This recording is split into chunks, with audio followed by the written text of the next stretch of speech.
Un rapport qui devrait redonner espoir aux Gabonais de par son efficacité. Et puis l'ouverture ce matin au ministère de la Forêt, de l'Environnement et de la Protection des ressources naturelles de l'atelier sur les droits de communauté dans le secteur forestier en République gabonaise. Et c'est le ministre Nelson Messon qui a ouvert les travaux. Merci mesdames, messieurs pour votre confiance renouvelée. Vous êtes sur Gabon Télévision. Bonsoir et bon confort d'écoute. En ouverture de cette édition d'information, tout d'abord les activités à la présidence de la République. Le chef de l'État Ali Bongo Ondimba, nous vous le disions, a reçu des mains de la première dame Sylvia Bongo Ondimba le rapport sur la réforme de l'aide sociale, un document censé redonner confiance aux Gabonais à travers son efficacité, son accessibilité et également sa lisibilité. Le compte-rendu de la presse présidentielle, le commentaire est de Nick Jocelyn Fouba. La décision avait été prise lors du Conseil des ministres du 14 octobre 2013. Revoir la politique d'aide sociale au Gabon, car le système actuel est devenu opaque et inopérant. Les aides distribuées ne produisent aucun impact réel ni sur le quotidien des bénéficiaires, ni sur leur avenir. Le président de la République, Ali Bongo Ondimba, a pris l'engagement de hisser le Gabon au rang des pays émergents à l'horizon 2025. Un Gabon émergent qui offre à ses enfants une protection sociale juste et solidaire, pas seulement focalisée sur la lutte contre la précarité, mais aussi et surtout visant à permettre l'autonomisation et le développement économique des bénéficiaires. La première dame du Gabon, Sylvia Bongo Ondimba, est donc résolument engagée aux côtés de son illustre époux à l'amélioration des conditions de vie des Gabonais et des Gabonaises. Vous m'avez personnellement chargé en octobre 2013 du suivi de la réforme de l'aide sociale avec le support méthodologique du cabinet McKinsey, cabinet international reconnu par son expertise. Je vous remercie, Monsieur le Président de la République, pour votre confiance qui marque la reconnaissance de ce lien sincère et affectueux qui m'unit à tous les Gabonais. Vous êtes le premier témoin, patient et bienveillant de mon cœur qui bat chaque jour pour un Gabon que j'aime et pour qui je veux le meilleur. Ce nouveau cadre d'action sociale qui a été remis à la plus haute autorité du pays va redonner confiance aux Gabonais à travers son efficacité, son accessibilité et sa lisibilité. Monsieur le Président de la République, j'ai l'honneur aujourd'hui de vous remettre le rapport final d'études et de préconisation de la stratégie d'investissement humain du Gabon. Je ne doute pas qu'il vienne renforcer valablement le capital humain pour une prospérité partagée du Gabon émergent. Organiser et fédérer pour une plus grande justice sociale, c'est tout le sens de l'engagement de la première dame du Gabon, Sylvia Bongo Ondimba. Il faut dire que s'inscrivant dans le droit fil de la lutte contre la pauvreté au Gabon, l'acte de ce jour est une première dans notre pays. Il marque effectivement une étape décisive dans le changement de paradigme pour un nouveau pacte social. On retrouve nos confrères de la presse présidentielle. Le commentaire est de Bienvenue Miko. Palais de la présidence de la République, mercredi 5 février 2014. La République ici est réunie. 7 jours se sont écoulés après la grande déclaration du 29 janvier. Des mains de la première dame du Gabon, le chef de l'État aujourd'hui reçoit le document stratégique d'investissement humain du pays. L'acte est historique. Il marque la rupture, le changement de paradigme pour un nouveau pacte social. Et plus que jamais en première ligne dans cette bataille, Sylvia Bongo Ondimba va en guerre contre la pauvreté et la précarité au Gabon. Je tiens à saluer votre engagement, Monsieur le Président, votre courage, votre détermination pour construire le Gabon de demain. Le Président de l'Assemblée nationale, si comme vous me l'avez dit, je suis une arme de destruction massive, alors vous et les représentants du peuple en serez les munitions. Que cette arme serve à combattre la pauvreté dans notre pays. La lutte contre la pauvreté est donc bien engagée au Gabon. Mais aujourd'hui, jamais autant, le triptyque paix, développement, partage n'aura été placé au devant de ses responsabilités. Avec lui, l'équipe gouvernementale du Premier ministre, Daniel Onaondo, qui a pour mission essentielle d'accélérer le processus de promotion du bien-être social. Nous ne pouvons pas accepter que la pauvreté, la précarité, l'exclusion sociale prennent racine dans notre société. Nous ne pouvons pas l'accepter. Avec 267 667 km², le Gabon est un pays riche de son potentiel naturel. Et parmi les missions qu'il s'est assignées à son accession à la magistrature suprême, le chef de l'État place la lutte contre la pauvreté au cœur de ses ambitions. Ce document stratégique est donc une nouvelle étape, une feuille de route, mais surtout un plan d'action sociale sans précédent, élaboré dans les normes et conçu pour que demain soit meilleur qu'aujourd'hui dans notre pays. Et justement, la lutte contre la pauvreté et l'exclusion sociale a donc constitué l'une des questions majeures de l'entretien entre le chef de l'État et le leader du Parti pour le développement et la solidarité sociale. La rencontre avec Maître Séraphin Ndaoré Bongo a donc eu lieu cet après-midi au Palais présidentiel. Reportage. Avec le leader du PDS était élargi aux proches collaborateurs des deux hommes.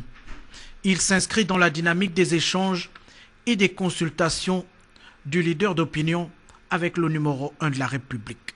Vous savez qu'un leader d'opinion, qui représente quand même 12 600 électeurs dans le pays, il est dans l'ordre des choses qu'il puisse discuter avec le chef de l'État, exposer des situations. Le scrutin local du 14 décembre dernier a consacré l'ancrage du PDS parmi les formations politiques les plus crédibles de la nation. Le PDS est un parti ouvert, un parti qui, au niveau des collectivités locales, souhaite co-gérer avec tous les partis politiques lorsqu'il s'agit d'une co-gestion de proximité. Dans ce cadre-là, nous avons déjà co-géré avec le PDG.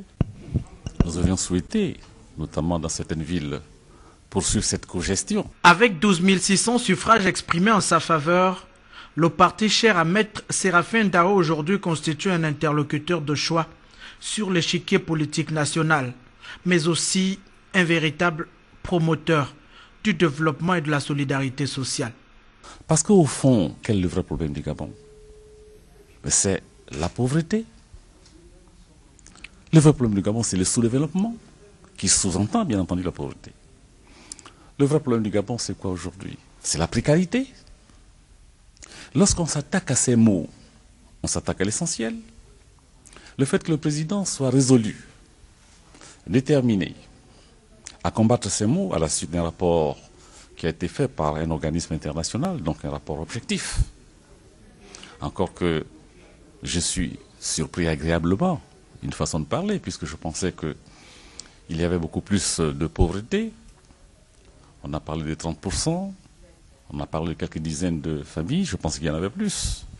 Mais, écoutez, ne pas être convaincu par ce discours, ce serait de mon côté un peu malhonnête. Le problème est celui-ci.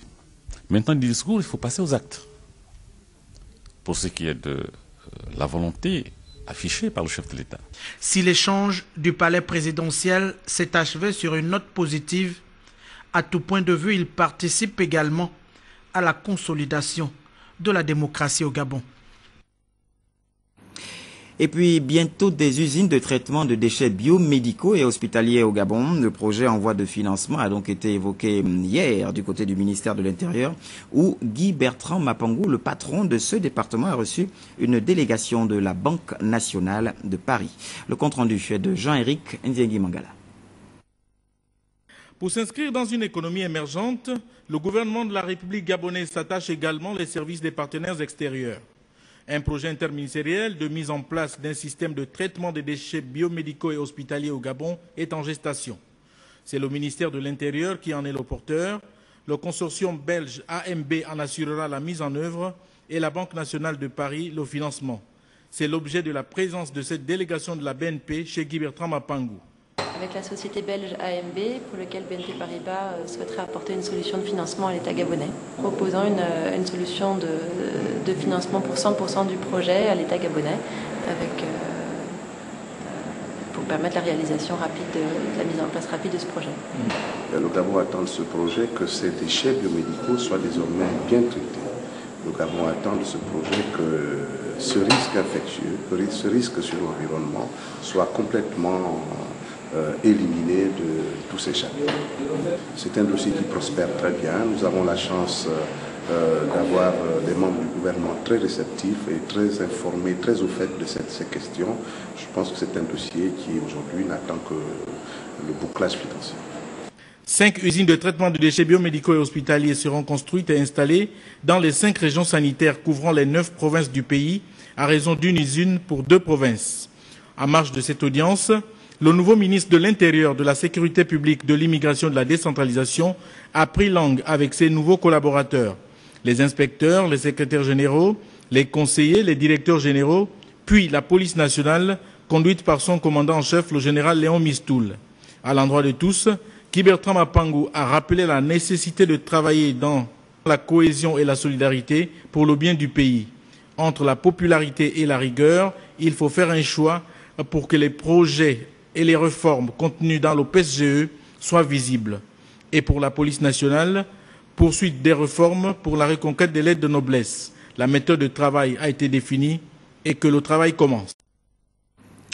Comment améliorer le visage de l'audiovisuel au Gabon? La question a été au centre de l'entretien accordé donc ce matin par le ministre de la Communication, Pastor Ngouanem, aux responsables des 2 instituts choisis pour accompagner le Gabon dans le projet d'étude de l'audience de ces radios et télévisions. Les détails avec Cyril Bertrand Galeko sur les images de Médaringeng.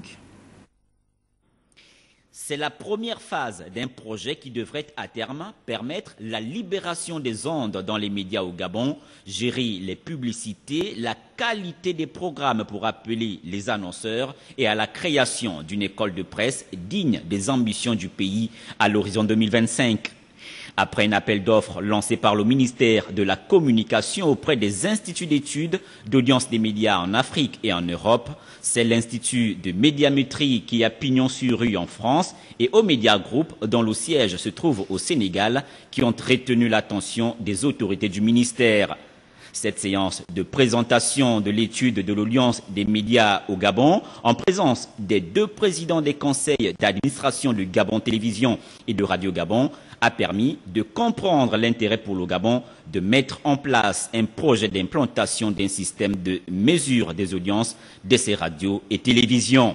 L'intérêt pour le Gabon, d'une part, c'est de mettre en place un système de mesure d'audience de référence de la radio et de la télévision qui soit utile pour bien connaître les goûts du public, donc mieux adapter les programmes aux attentes de la population. Et puis deuxièmement, mieux mesurer l'impact des écrans publicitaires et mieux les valoriser. À travers les sondages, la collecte des données sur le terrain, le groupe Omedia présent au Maroc, au Sénégal et au Mali réaffirme mettre ses techniciens à la disposition du Gabon pour lui permettre de mener à bien cet ambitieux projet. Aujourd'hui, les gens ont besoin, les annonceurs ont besoin de savoir vers qui se diriger pour investir, notamment en termes de publicité. Aujourd'hui, les grands acteurs comme les télécoms, les produits alimentaires investissent beaucoup en publicité et ils ont besoin de savoir effectivement vers qui s'adresser. L'apport d'Omedia dans cette étude, ce sera d'apporter notre expertise en termes de collecte de données sur le terrain. Pour le patron de la maison Communication, Pastor Ngouanem, c'est Omedia Gabon qui devrait se charger de la collecte des données sur le terrain et ces dernières ne pourront pas être disponibles avant 1095 jours. Les droits des communautés dans le secteur forestier en République gabonaise, voilà un thème plus que révélateur qui fait d'ailleurs l'objet depuis ce matin d'un atelier au ministère de la Forêt, de l'Environnement et de la Protection des ressources naturelles. Une rencontre de 2 jours qui voit notamment la participation des parlementaires, des responsables de la société civile nationale et internationale et des communautés locales venues de l'intérieur du pays. Les travaux ont été ouverts par le patron de la Forêt, le ministre Nelson Messon, comme nous le rappelons rapporte ici Médaringuengue pour l'Insiaki. Dirigé sous le haut patronage du ministère des Forêts, de l'Environnement et de la Protection des Ressources naturelles, pendant 2 jours, les représentants de l'État, du secteur privé, de la société civile nationale et internationale et des communautés locales vont échanger sur les questions contribuant à l'amélioration du cadre législatif des droits des communautés dans le secteur forestier au Gabon. Thème de la rencontre. Plusieurs opérateurs économiques ont anticipé l'application de ces dispositions. Il faut les en féliciter, mais malheureusement, l'administration a longtemps tergiversé sur la nature du texte à prendre. Il a été finalement décidé, comme le prévoit la loi, que les modalités de la mise en œuvre de ces dispositions soient définies dans le cahier des charges contractuel. Occasion pour les partenaires au développement de dévoiler leurs ambitions. Au cours de cette année 2013, que nos efforts se sont coordonnés pour soutenir au mieux la participation de la société civile nationale au processus décisionnel en matière de gouvernance forestière. Les différentes réformes législatives et réglementaires en cours et les processus initiés par l'État gabonais ont permis à la société civile gabonaise de s'affirmer comme force de proposition afin que ces nouvelles avancées prennent davantage en compte les droits substantiels et procéduraux des communautés locales et autochtones.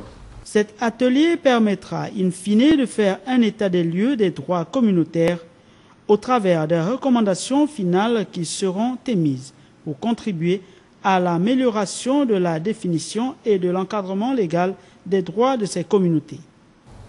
Cet atelier est bien sûr le fruit d'une collaboration, d'un partenariat avec l'ONG internationale Clean Earth du Royaume-Uni, de Grande-Bretagne et d'Irlande du Nord, mais avec d'autres partenaires bien sûr.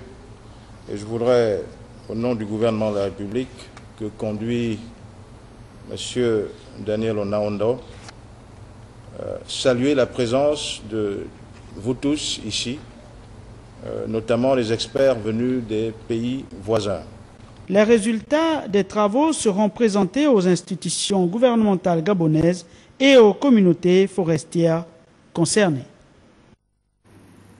Et puis des hommes d'affaires turcs en séjour donc dans notre pays, ils sont à la recherche notamment d'opportunités d'investissement, d'où cet échange d'ailleurs avec les hommes d'affaires gabonais, une rencontre dirigée par l'ambassadeur turc dans notre pays. Et le compte rendu lui est de Templar Iban Abessol, les images de Jean-Pierre Moussouami. Une trentaine d'hommes d'affaires turcs à la rencontre de leurs homologues gabonais. Ils ont scruté ensemble les opportunités d'affaires au Gabon. Les Turcs offrent en effet un large éventail de domaines d'intervention.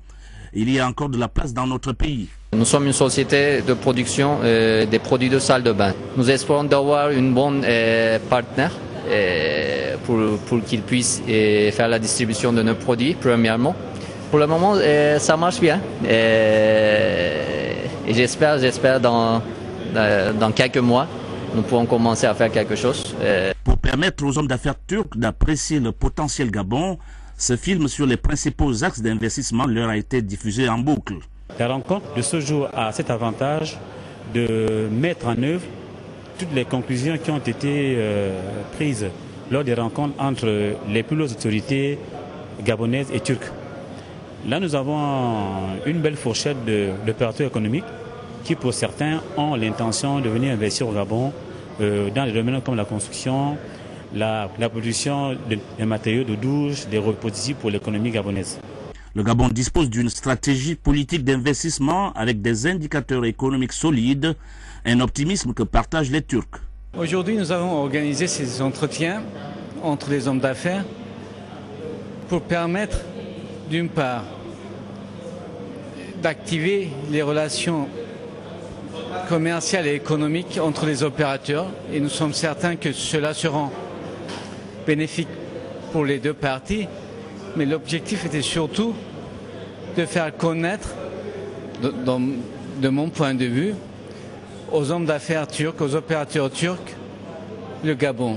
Une énième rencontre d'affaires, une de plus, qui fait dire que l'action est proche.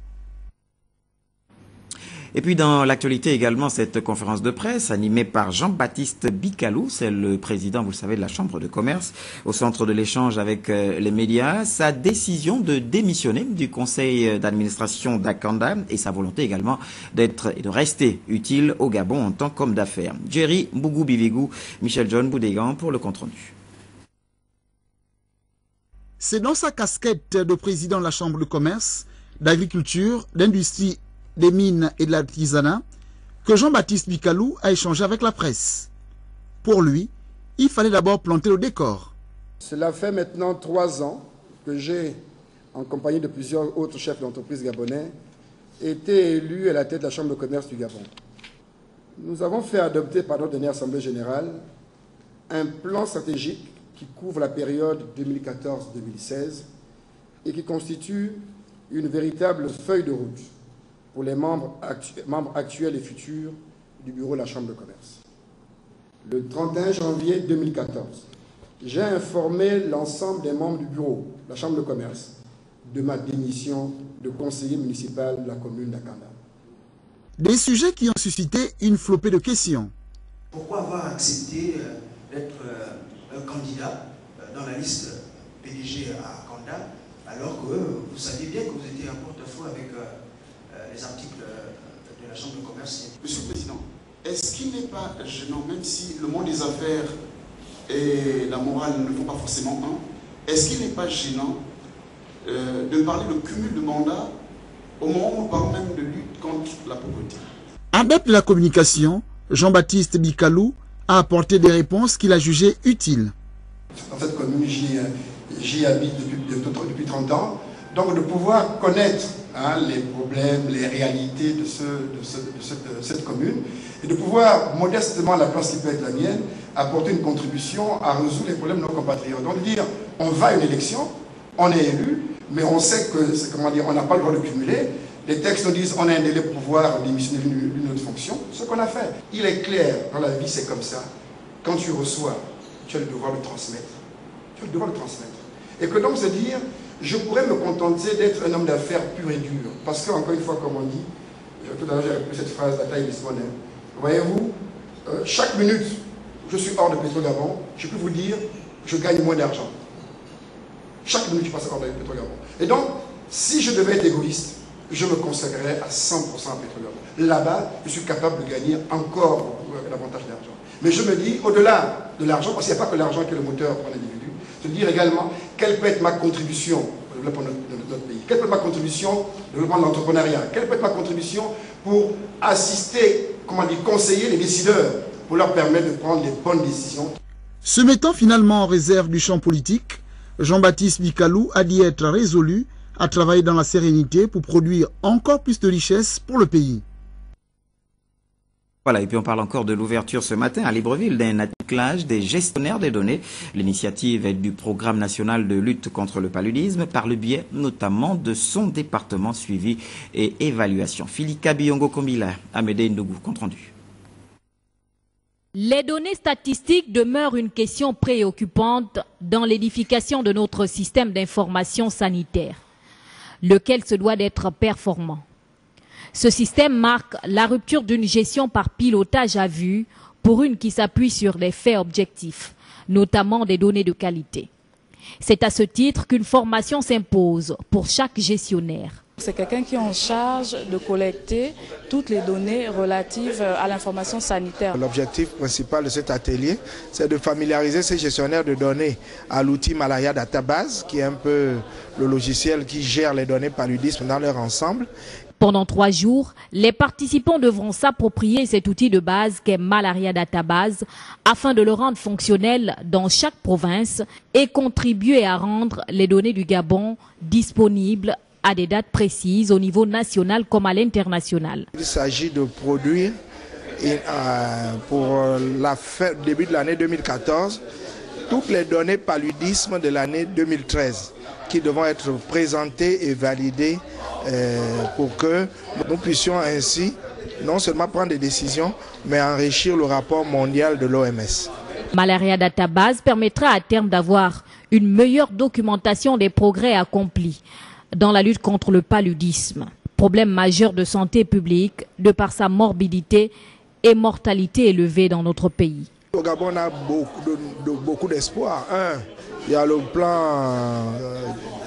plan stratégique Gabon émergent, où le paludisme a une grosse part. Il y a en ce moment, le Gabon vient de renouer avec le Fonds mondial de lutte contre la tuberculose, le sida et le paludisme, pour lequel le Gabon est à nouveau éligible. Donc nous allons bénéficier encore d'un certain nombre de financements qui va nous permettre à nouveau, en plus d'être beaucoup plus performants sur le terrain et de faire reculer significativement le paludisme. Il faut dire que le paludisme est la maladie parasitaire la plus répandue au monde et un enfant en meurt toutes les 56 secondes. Alors, un invité, ce 20h, nous recevons le professeur Wilson Ndombe, Wilson Henry. Wilson André Ndombe, bonsoir à vous. Bonsoir, alors, cher ami. Vous êtes enseignant, bien sûr, à l'université Omar Bongo, au Nimba, et c'est en tant que tel que vous venez nous annoncer cet événement, à partir de demain, donc, une table ronde sur la démocratie au Gabon de 1960 à nos jours.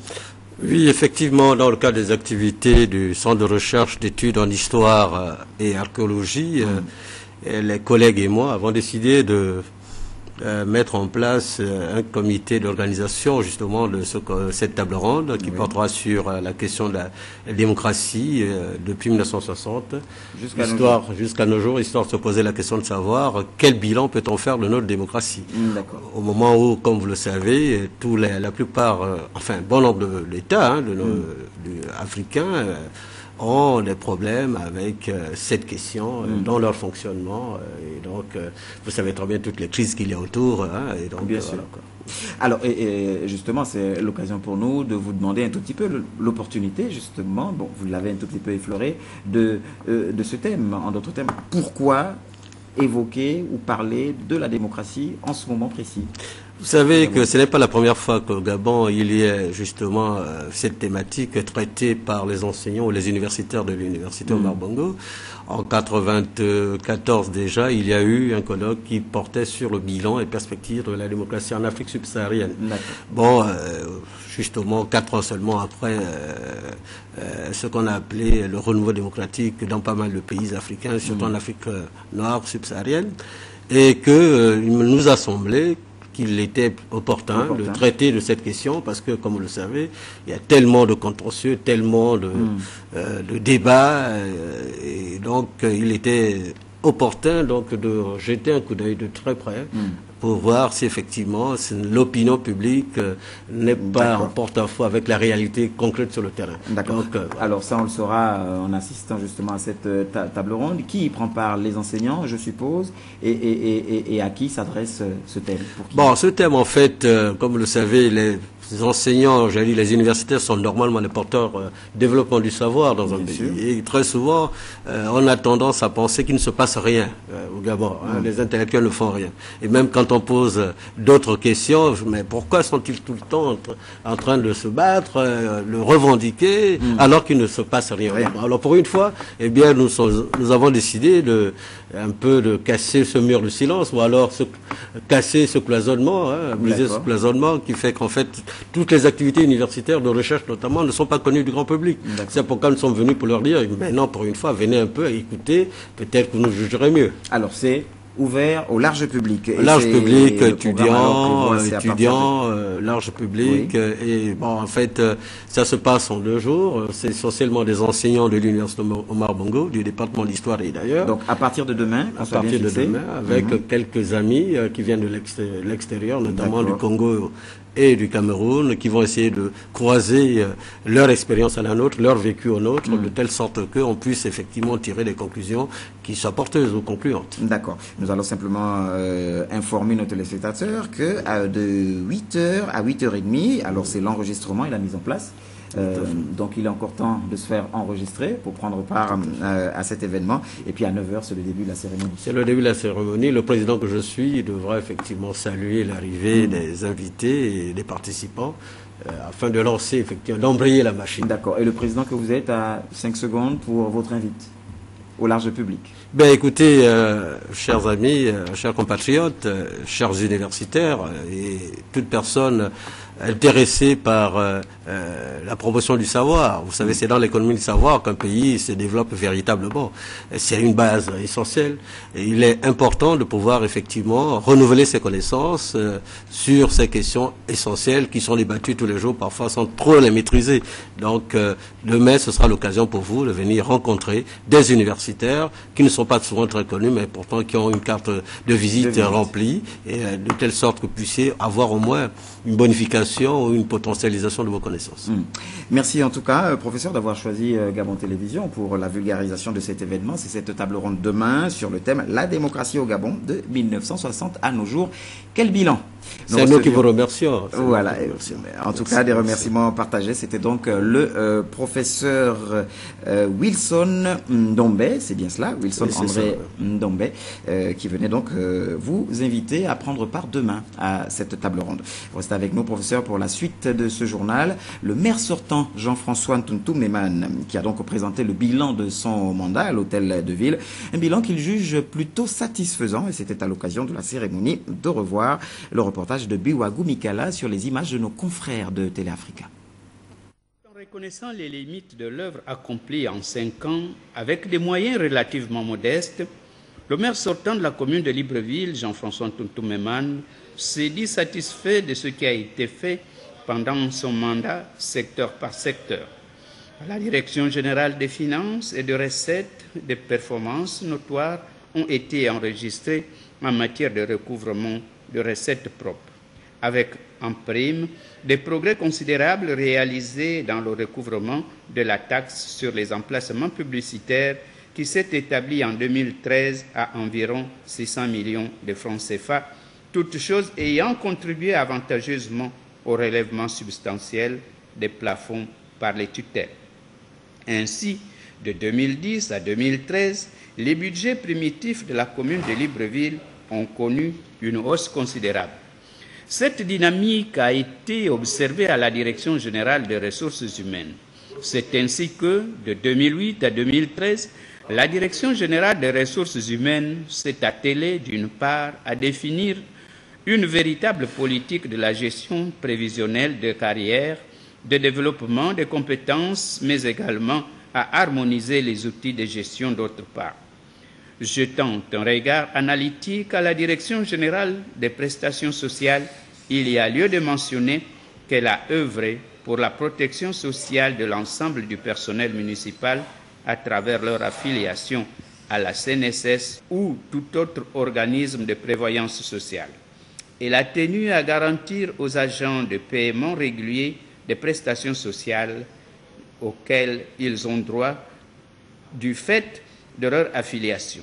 Un effort a été également fait pour favoriser un climat social apaisé en instaurant un dialogue social avec les partenaires sociaux. Loin d'être exhaustif, ce bilan est parfaitement vérifiable physiquement, quantitativement et qualitativement, selon le maire sortant.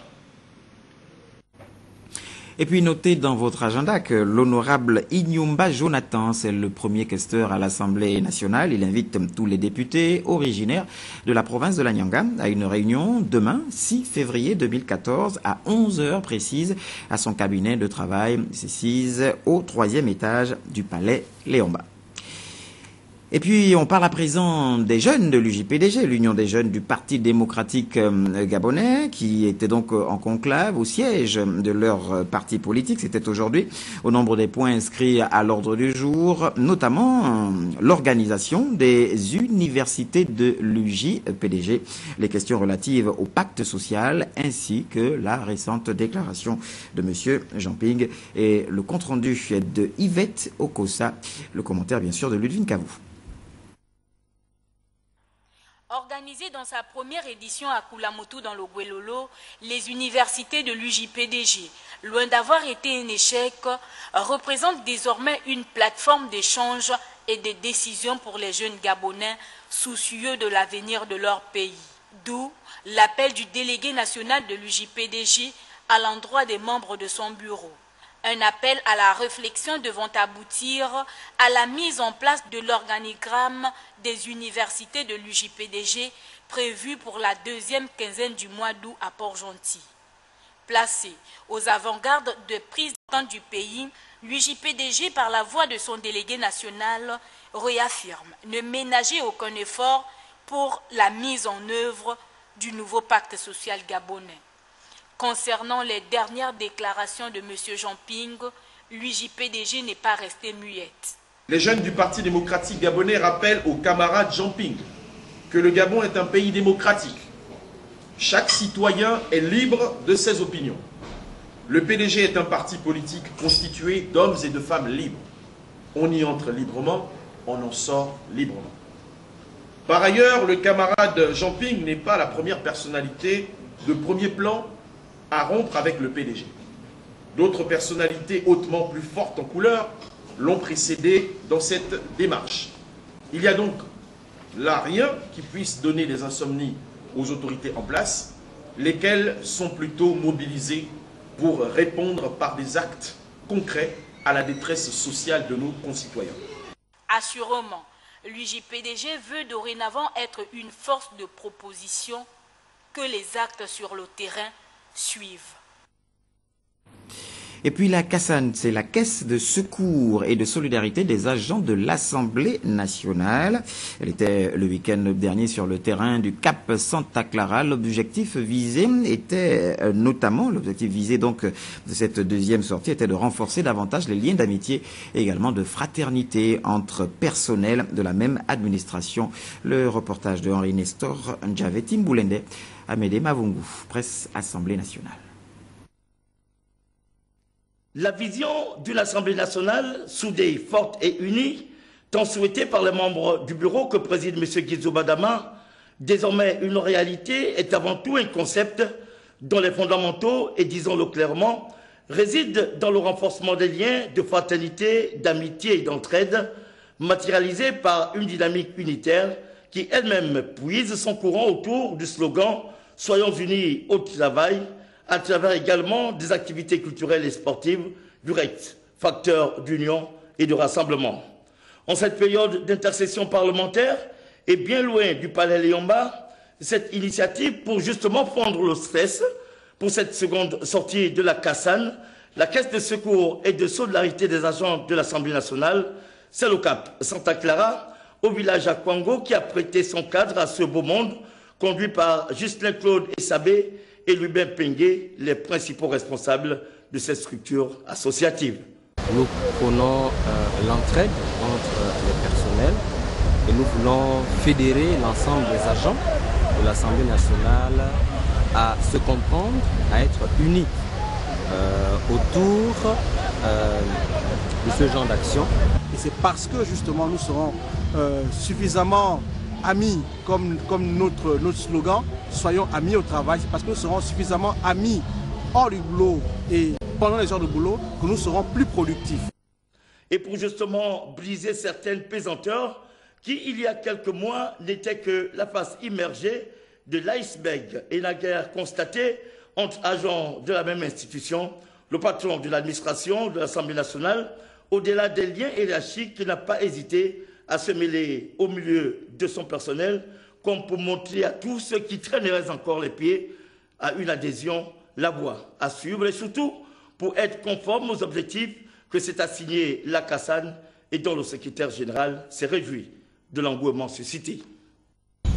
Je m'honore de ce que la solidarité entre nous, l'amitié entre nous, et j'allais dire la fraternité, commence à réellement prendre corps.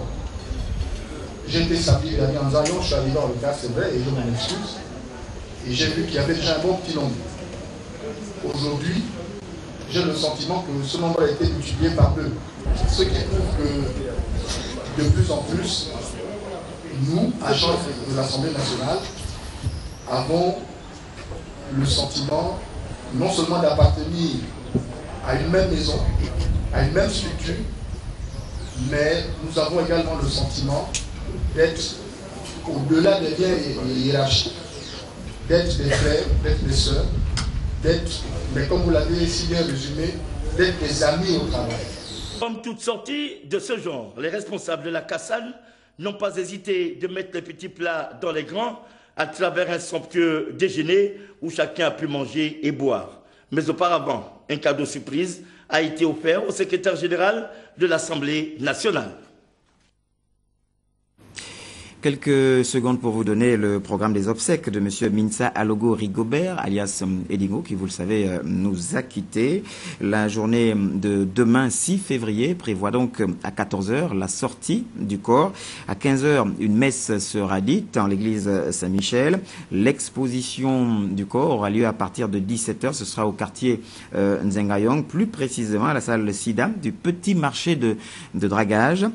Pendant cette exposition, il y aura des hommages de la population, des artistes, un concert, une chorale jusqu'à l'aube. Et pendant ce temps, lorsqu'il sera 24 h, le départ des artistes pour Yem est prévu. Alors que vendredi 7 février, la levée du corps aura lieu à 9 h. Et ce sera à cette heure-là que le transfert sur Oyem se fera par avion. Ce fait divers pour la fin de cette édition d'information parle de 4 présumés vendeurs d'héroïne et de cocaïne dans les mailles donc du filet de la police nationale. Sujet nigérian, il s'agit de récidivistes. Ils ont été interpellés hier par les agents de l'OCLAD et attendent donc leur jugement. Le reportage de Chérel Annabelle Bougota, les images de Victor Mundunga.